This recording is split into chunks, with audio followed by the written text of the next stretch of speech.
Lalu Pak, tadi kan Bapak menyampaikan bahwa memang perekonomian kita ini di semester 1 ya, khususnya Ya, kuartal 1 dan kuartal 2 ini mengalami pertumbuhan yang impresif begitu di atas 5%. Tapi kan kita juga tidak bisa memungkiri bahwa pertumbuhan ini ditopang oleh sektor konsumsi begitu ya, utamanya pada masa Idul Fitri dan juga ya. Idul Adha.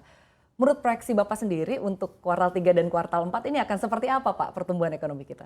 Nah, kalau kita lihat ya, apa yang terjadi di kuartal 2 kemarin. Kuartal 2 kemarin itu bulan Juli, ya, maaf, bulan April, Mei, Juni, itu konsumsi luar biasa tingginya.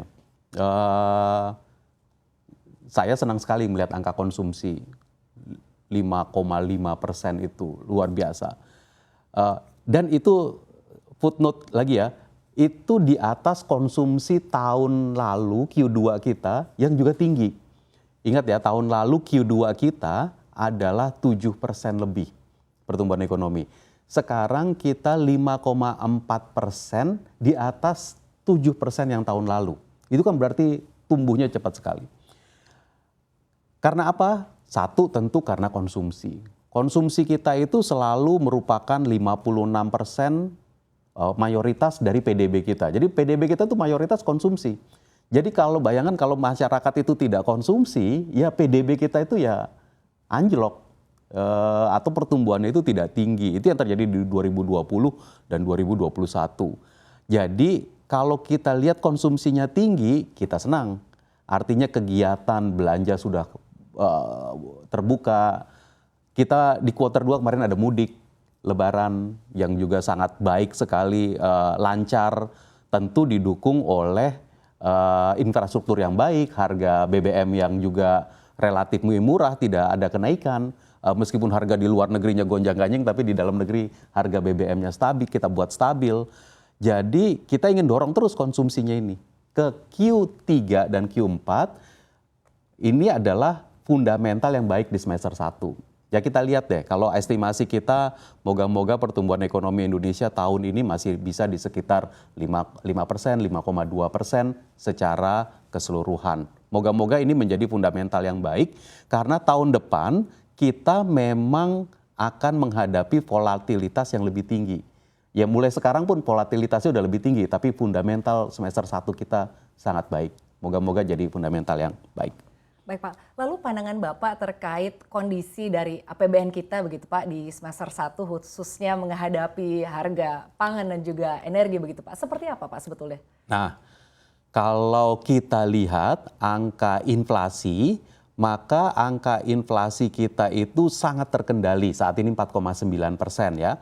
Itu sangat terkendali kalau dibandingkan dengan negara-negara peer group kita yang lain. Ya. Nah, tetapi di dalam inflasi kita ada beberapa harga yang memang kelihatan sekali meningkat. Itu terutama harga pangan. Namun kita menganggap bahwa inflasi saat ini menjadi salah satu game changer kita, game changer Indonesia.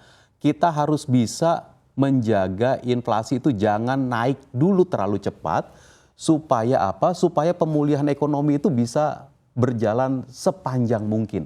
Nah, jadi beberapa jenis harga kebetulan di dalam setting Indonesia, ini beda dengan setting negara-negara lain.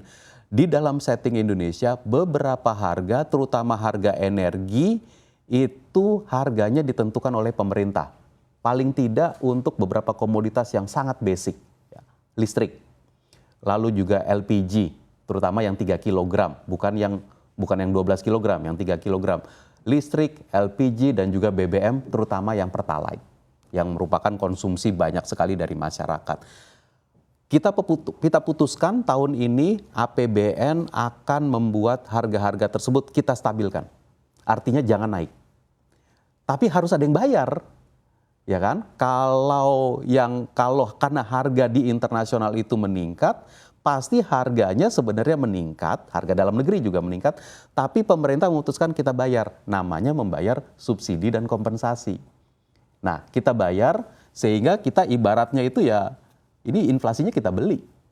Dengan apa? Dengan anggaran pemerintah. Anggaran pemerintah dari mana? Anggaran pemerintah kita mendapatkan windfall revenue karena harga komoditasnya naik. Jadi ada penerimaan yang meningkat kita pakai sebagian untuk membayar subsidi dan kompensasi tambahan. Makanya total subsidi dan kompensasi totalnya itu bisa mencapai 502 triliun tadi seperti disampaikan Ibu Sri Mulyani.